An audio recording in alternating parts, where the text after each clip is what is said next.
কি বলছো তুমি? আমি আর কিচ্ছু চাই না, আমি আর কিচ্ছু চাই না আনন্দ। আমি শুধু দেখতে চাই তুমি একটু শান্তিতে আছো। তোমাকেও যে শান্তি পেতে হবে বিপাশা, তা নাহলে আমি কোনোদিন শান্তি পাবো না। বলে দাও আমার, তুমি বলে দাও কি করলে শান্তি পাওয়া যায়। ভগবানকে ডাকো,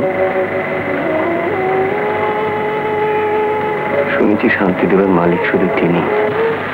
ভগবান? না, কেন ডাকবো ভগবানকে? আমি তো তাকে অনেক অনেক দেখেছি। কি পেয়েছি জীবনে, ওনার আমি মুখে উচ্চারণ করবো না।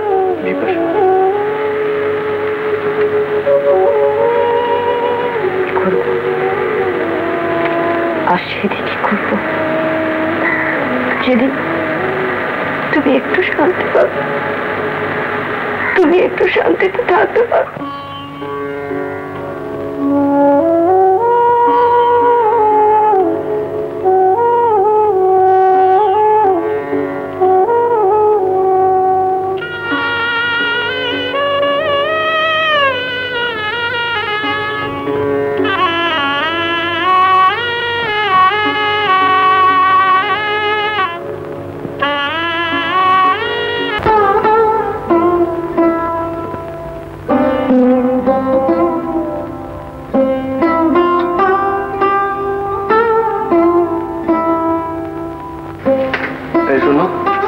একদম উঠবে না, উনুনটা ধরতে ধরতে আমি বাজার থেকে ঘুরে আসবো।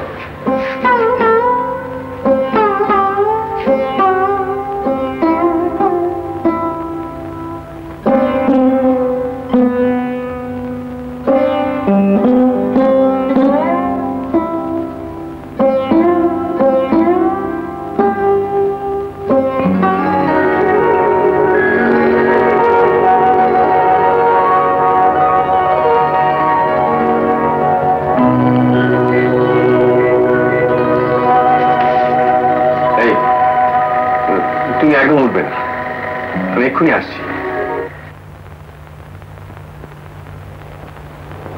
কি ভাই, কোথায় চললে? ওই দোকান টোকানগুলো একটু সেরে আসি। হ্যাঁ, তা যাও যাও, আমাকে তো আগের রাতেই সব বন্দোবস্ত করে রাখতে হয়। এই দেখো, খোকার জন্য হরলিক্স কিনে নিয়ে এলাম। মানে গাইডের কাজ কি না, সব সময় রেডি থাকতে হয়। যাও। হরিহর কাকা, না বলছিলাম যে আমার জন্য এখানে যদি একটা কোনো কাজের ব্যবস্থা করে দেন। সে কি, বিদেশ বিভুয়ে বেড়াতে এসে তুমি কাজ করতে যাবে কোন দুঃখে? না মানে বিপাশার অসুখের জন্য তো অনেক খরচাপত্র হয়ে যাচ্ছে, আর তাছাড়া এরপর যদি একটা স্যানিটোরিয়াম ট্যানিটোরিয়াম দিতে হয়। আচ্ছা ঠিক আছে, তুমি ঘুরে টুরে এসো, পরে এই বিষয়ে কথা হবে। আমার কথাটা ভুলবেন না হরিহর কাকা। আরে না রে বাপু না, বলছি না সব ব্যবস্থা হয়ে যাবে। যাও যাও, ঘুরে এসো। হরিহর কাকা, হরিহর কাকা। কি বৌমা, তুমি উঠে এলে কেন? তোমার যে কি রোগ? জানি, ক্ষয় রোগ, কিন্তু আমার জন্য ও নিজেকে কেন এরকম করে ক্ষয় করবে? ও আমার কে? কি কথা, তোমার স্বামী তোমার জন্য করবে না তো কে করবে? চলো চলো চলো, আশ্চর্য।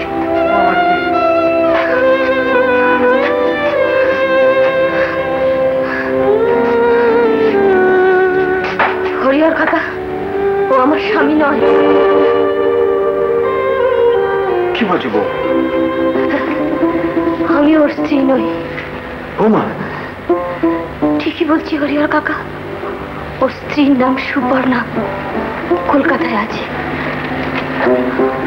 সুপর্ণাকে বিয়ে করার আগে আমার সঙ্গে ওর কলেজে মেলামেশা হয়, তখনই আমার গর্ভে খোকন আসে। কিন্তু তারপর কোনো কারণবশত আমি ওর থেকে অনেক দূরে চলে যেতে বাধ্য হই। সেখানেই খোকনের জন্ম হয়। কিন্তু কিন্তু তারপর আবার যখন ওর সঙ্গে আমার দেখা হয়, তখন ও সুপর্ণাকে বিয়ে করে খুব সুখী, খুব সুখী। হরিহর কাকা, আপনি ওর খাদ্য জোগাড় করে দেবেন না, ওর জীবনটা এভাবে নষ্ট হতে দেবেন না। আসলে ও খুব ধনী, শুধু খোকনের জন্য। ঠিক আছে ঠিক আছে, তুমি শুয়ে পড়ো, আমাকে একটু ভাবতে দাও তো। আমার মাথাটাই কেমন গন্ডগোল হয়ে যাচ্ছে।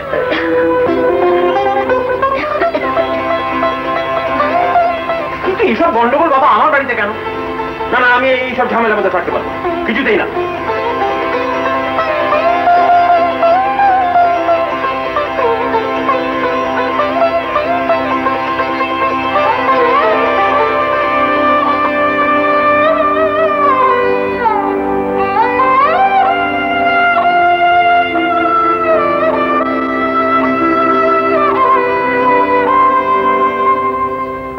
না না, এই পাপ আমি বাড়িতে রাখবো না, শেষকালে একটা ঝামেলায় জড়িয়ে পড়বো। সেটা আগে বোঝা উচিত ছিল, যখন যত্ন করে এ বাড়িতে একটা ছোঁয়াচে রোগ ঢোকালে। ছোঁয়াচে রোগের আমি থোড়াই কেয়ার করি। ছোঁয়াচে রোগ চুনকাম, বুঝলে, চুনকাম করে তাড়ানো যায়। কিন্তু এই কি, না না, আমি এক্ষুনি ওদের পথ দেখতে বলবো। ওদের তুমি যা খুশি বলো, আমি কিন্তু খোকাকে ছাড়বো না। লক্ষ্মী সোনা দুধটা খেয়ে না, পরে গল্প বলবে। দেখো ব্যাগটা দেয়, তা আমি ছাড়ছি কি করে? আমি তো প্রথম খোকাকে থেকে পটেছিলুম। তাহলে দরকার কি ওদের ব্যাপারে নাক গলি? এসব অশ্লীল অশ্লীল ব্যাপার, এ সহ্য করা উচিত না। এরকম অশ্লীল ব্যাপার তুমিও তো করেছো। মানে মানে আর কি, যেমন ধরো আমি তোমার তৃতীয় পক্ষ, সেরম ভেবে দাও না কেন যে বিপাশা ও আনন্দের দ্বিতীয় পক্ষ। হ্যাঁ হ্যাঁ, তা ঠিক, এটা তো ঠিক ভেবে দেখিনি। ভাবো। কিন্তু ব্যাপারটা আমার মতন খোলাখুলি হওয়া উচিত ছিল। আমি এখনই ফয়সলা করে আসছি। আনন্দ, আনন্দ, আনন্দ বাবু। এই যে হরিহর কাকা, আচ্ছা আপনার বাড়িতে মাছ মাংস ঢোকে না এটা জেনেও কিন্তু আমি আজকে একটা কাজ করে ফেলেছি। আমি একটা শিঙি মাছ কিনেছি, মানে ওকে তো প্রোটিন খেতে বলেছে ডাক্তার। আপনার কোনো আপত্তি আছে? আছে, আমার যথেষ্ট আপত্তি আছে। আমি যেমন প্রথম দিনে ট্রেনেতে স্পষ্ট বলে দিলাম যে ওটি আমার তৃতীয় পক্ষ, আপনারও তেমনি স্পষ্ট বলে দেওয়া উচিত ছিল যে এটি আপনার দ্বিতীয় পক্ষ।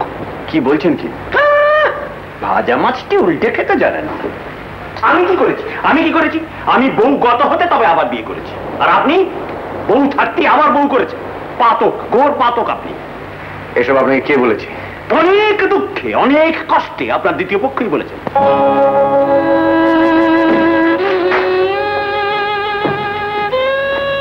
বিছানা ছেড়ে কোথায় গেল?